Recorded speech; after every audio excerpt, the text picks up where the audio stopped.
My husband and mother-in-law were in Bali together when I discovered the shocking truth about my father-in-law. There was a decisive moment when I knew that it was right to stand by my father-in-law, even though it meant that I could be in danger. My name is Nora, and I have been an English teacher at a public school for a few years. The job didn't pay a lot, but it offered a sense of purpose and stability, so I stuck with it. I used to live alone, but after getting married to my husband, Luke, we decided to move in with his parents. Luke had never liked that I had my own career. He used to talk about how I should quit my job to be a homemaker, but I guess I could never come to terms with it. To me, moving in with his parents had already been a big compromise. Plus, his household was far from regular. First, there's Will, my father-in-law. He's a man with a heart so kind it could melt even the iciest souls. I got along well with him from the moment Luke introduced me to him. He used to be a very successful translator when he was younger, so he loved reading as much as I. We always had a great time talking about our favourite books, and I used to see a spark of brilliance in his eyes. But life isn't always kind, and an accident had unfortunately changed everything for Will. It was a clear, sunny morning when we planned a spontaneous hiking trip with his friends. They were venturing into the nearby hills, a place they had visited countless times before. But as they neared a steep incline, a loose rock shifted under Will's foot. He slipped in a split second, and the impact was brutal. When the paramedics arrived, Will was immediately transported to the hospital. Still, the diagnosis was devastating. A spinal cord injury that left him paralysed from the waist down. And just like that, Will became paraplegic. Before the accident, Will and his wife Sarah had been very happy, or so I thought. The accident seemed to chip away at Sarah's warmth and exposed what she really had felt about her husband. At first, she was still trying to be caring and considerate, but then she got tired. She would make comments about how sick she was of taking care of Will without even considering his feelings. "It's just so much, you know. I never signed up for this. I never imagined our lives would turn out like this." And as the monotony of daily care settled in, her patience grew thin. Her words became sharper, and at some point she was telling Will straight to his face whenever he asked her to do him a small favour, "I can't keep going like this all the time, Will. I've had to sacrifice so much already, but now I have to be your maid too. Ridiculous." I was growing more and more bothered by Sarah's attitude. I started to naturally take on more tasks to help my father-in-law, like getting him to different corners of the house and grabbing things he could not reach. However, my husband was really supportive of his mum. His interactions with Will became less frequent and conversations shorter, and he started refusing to help his father with the simplest tasks. It was difficult to reconcile the man I thought I knew with this new version of him. I couldn't help but wonder, what if something like this happened to me? If I got into an accident, would Luke stick around, or would he abandon me like his mum abandoned his father? It seemed to me like marriage didn't mean as much to him as I thought it did. Then, it seemed like Will knew what was going on in the house. He was a very intelligent man after all, and I bet he could sense the disdain coming from his wife and son. Somehow, he still managed to put on a brave face and asked me to hire a helper so that Sarah didn't have to be around him all the time. My heart ached for him, but I did what he asked me to. After all, having a helper around must be comforting to him, knowing there's someone he could count on. He gave me the contact of a 50-year-old lady named Maria and told me that she was highly recommended by a friend. And just like that, Maria moved in to live with us. One day, out of the blue, my husband dropped a bombshell. He wanted to take the entire family on a trip to Bali. My initial reaction was a mix of surprise and excitement. I mean, who wouldn't be thrilled at the idea of a vacation in a place where the sun kissed the ocean every morning? But here's the twist. And it was a pretty big one. As much as I was on board with the whole Bali adventure, I couldn't help but feel a twinge of concern for Will. Naturally, I brought up my concerns with my husband. Luke seemed pretty damn determined. He and his mum were convinced that Will could handle a few days without our constant attention. Hey, I wanted to talk to you about something. I've been thinking about how your father might manage during the trip to Bali. Seriously, Nora, Dad's going to be fine. I know, but I can't stop worrying. We've thought about that, okay? He's not a child, plus Maria is here to help. I understand that, but what if he wants to come with us? Did you invite him? He's not going to be interested, Nora. He can ask for help if he needs it. We're not abandoning him. I'm not saying you are, but I'm just saying, what if he wants to come, but he's too embarrassed to ask? We've got it covered, Nora. You don't need to micromanage this. Can we at least talk about a backup plan, just in case? We don't need a backup plan. You need to stop doubting us. I mean, what do you know? I'm not doubting you. I just want to make sure he's comfortable. Well, it's not your decision to make. Okay, I just hope we're doing the right thing. With a heavy heart, I decided to have a conversation with my father-in-law. Surprisingly, he had already been aware of my concerns and encouraged me to enjoy the trip. However, what he said after that sounded really strange to me. Nora, you should always be prepared, okay? Let me give you a piece of advice. Take care of yourself and always choose to do the right thing. What do you mean? I will genuinely hope that you will come back from the trip with no regrets. Thanks, Will. As our conversation concluded, I couldn't help but feel like something was off. Will seemed a bit more serious than usual, and I didn't really understand what he meant by choose to do the right thing. Still, I brushed it off so I could do all the preparations for the trip. Bali had a really nice ring to it after all. The first day of the trip turned out to be a pleasant surprise. As we landed in Bali, the tropical breeze carried a sense of excitement that was almost contagious. The lush green landscapes and the vibrant colours of the local markets were truly amazing. But soon, everything quickly went downhill. On the second day, I woke up to find my mother-in-law and husband both eager to visit picturesque temples and local attractions. What had started as a shared adventure began to feel like a collection of inconsiderate requests. Nora, can you hold this for me? Nora, could you check if my sunglasses are in my bag? Nora, could you look up directions to the next spot? I found myself playing the role of an ultimate assistant, juggling bags, looking up information on my phone and ensuring everyone was comfortable. The activities I had looked forward to were slipping through my fingers. My mother-in-law and husband were busy enjoying the sights, taking selfies and laughing together, while I hovered nearby, ready to cater to their every need. This was not what I had envisioned for our family trip. To make matters worse, they made me do all the bookings and budgeting for all of the following days. By the end of that day, I was exhausted. I went back to my room alone and immediately fell on the bed. It was in this state of half asleep that I overheard my husband coming back to the room with his mum. They were having a hushed conversation, and perhaps thinking I was already fast asleep. They didn't stop when they entered the room. I just don't understand why we have to deal with this all the time, son. I know, but what else can we do? He's family. We can't just abandon him. I'm so tired of this whole situation. It's like our lives have been taken over by his condition. Yeah, I get what you mean though. Sometimes I wonder if it wouldn't be easier if...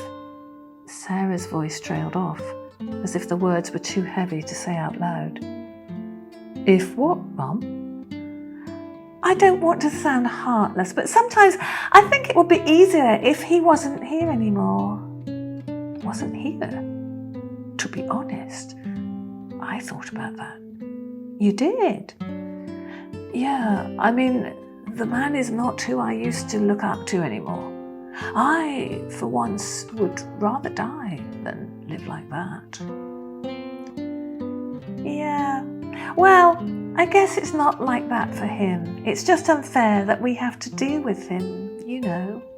Yeah, but I mean, at least he's got a lot of money for us to spend. The least he could do for me right now is to pay, son.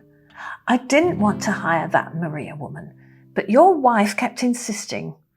What's up with her, by the way? Oh, you know, she likes micromanaging. Just ignore her. She doesn't know that we took money from Will's account to pay for this trip. Of course not. She's not that bright, Mum. She won't find out. Fine. Just don't let her know what we're planning to do with the money. Yeah, of course not. All right, I'll go to bed now. Good night, Mum. Then Sarah left the room. My heart sank as I processed their words. I kept wondering what they were planning to use Will's money for and how much they had already stolen from him. What hurt the most was the way my husband talked about me. It seemed like he had never respected me. The weight of their actions, the pain of their words, and the betrayal of trust, it all swirled within me, leaving me torn. Still, I kept pretending to have fallen asleep to buy myself some time to think. The next day, I decided to fly back home. I couldn't bear the thought of relaxing on Will's expense, and plus, I wasn't having any fun with Luke and my mother-in-law anyway. Still, the most important reason was that I knew I had to let Will know as soon as possible about what's going on right under his nose. Sarah and Luke didn't even care that I had to leave early.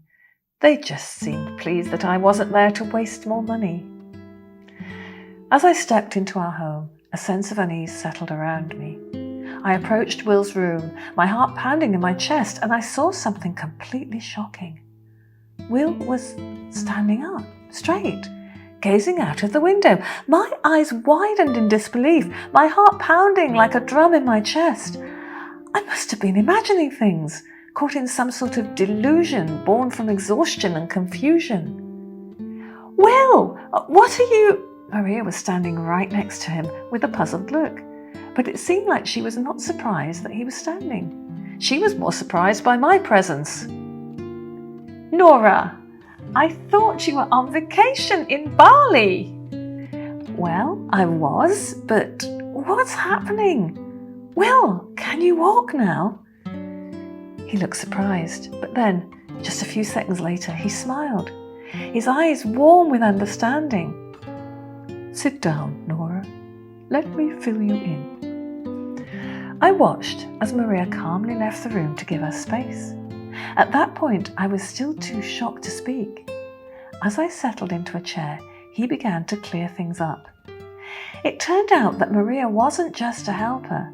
She was actually a physical therapist who had been working to help Will whenever he was left alone in the house. He had been recovering almost at an unbelievable speed, but he kept it a secret in order to gather evidence against his own wife. It started after the accident. I realized something was off with Sarah's behavior, the way she treated me. I thought it was just the stress, but then things started to add up. He then detailed how he had noticed discrepancies in his financial accounts, withdrawals that he hadn't authorized. He had begun to suspect that Sarah was misusing his money, and he was determined to uncover the truth. So I hired Maria. She was more than willing to help, and she played her part beautifully. I couldn't let anyone know about my recovery, though. I needed to catch Sarah red-handed. And the trip? You were okay with us leaving you alone? Yes, it was a necessary step. I needed to see if Sarah and Luke would take the bait, if they'd reveal their true intentions.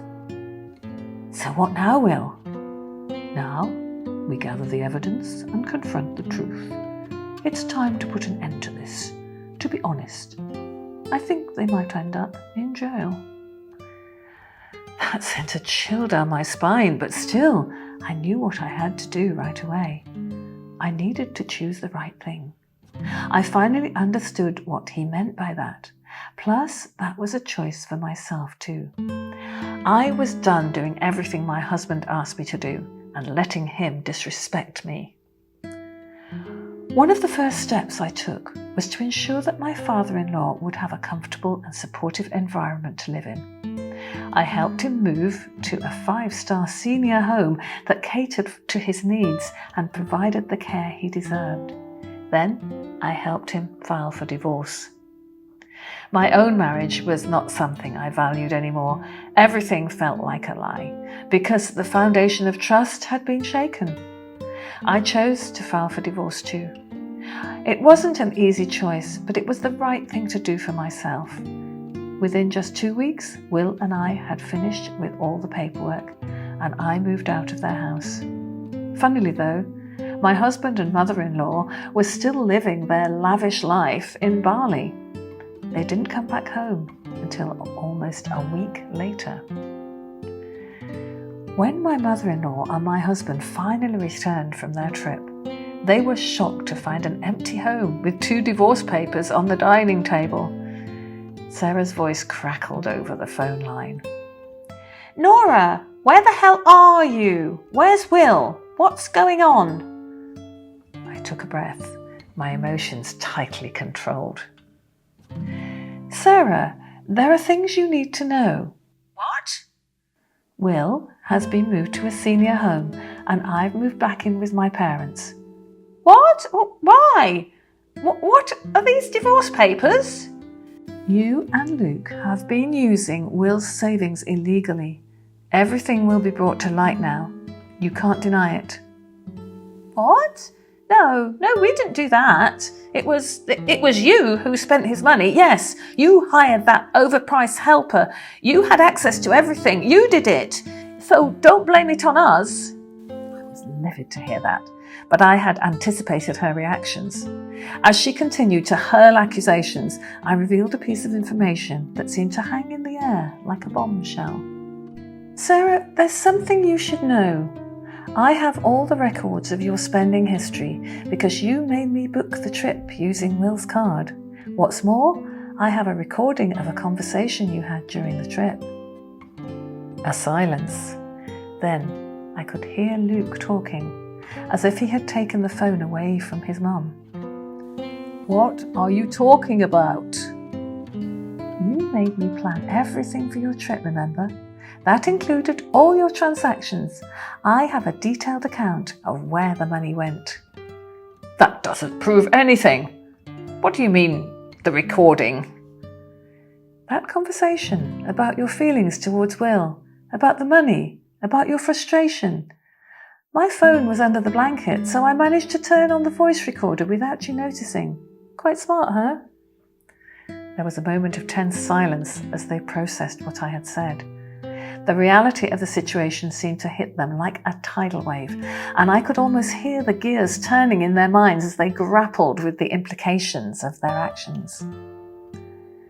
"Fine, Nora, you win. We messed up. What do you want?" "I don't want anything from you. I just want the truth to be acknowledged. Will deserves that much." The conversation ended, and I blocked both of their numbers. In the aftermath, Sarah and Luke were faced with the repercussions of their actions. Will sued them, and of course, with all the evidence that I proved, they lost their case. What's more surprising was to find out what they had been spending Will's money on. They were buying and selling illegal goods with the hope to multiply their money fast. It seemed like Will could guess what they were doing. And that's why he was even more determined to expose their true intentions. Eventually, both Luke and his mother were arrested.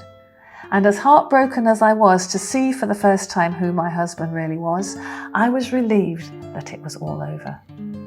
As for me, The revelations had left their mark. It was a painful reminder that even the people we thought we knew best could harbour secrets and darkness beneath their facades. But I was determined to move forward. I reconnected with my passion for teaching, finding fulfilment in helping others learn and grow. I found an unexpected ally in Maria, the physical therapist who had played a pivotal role in Will's recovery. She became a close friend, offering support, understanding, and we often visit Will in his senior home together. A few years later, Will passed away. To my utmost surprise, he left me a hefty amount of $200,000, asking me to spend his money wisely. Of course, I knew he'd want to give back to the community, so I set up a scholarship for students who excelled at English literature at my school. I used the rest of the money to buy myself a small but cosy apartment, and I was really content with life. It's funny how things turn out sometimes, but I was happier than ever. I was ready to embrace what the future held, knowing my integrity and kindness would always prevail. Would you have done the same if you were Nora? Do you think Luke and Sarah deserved what they got? If you enjoyed the story, please give us a like and see you in our next videos.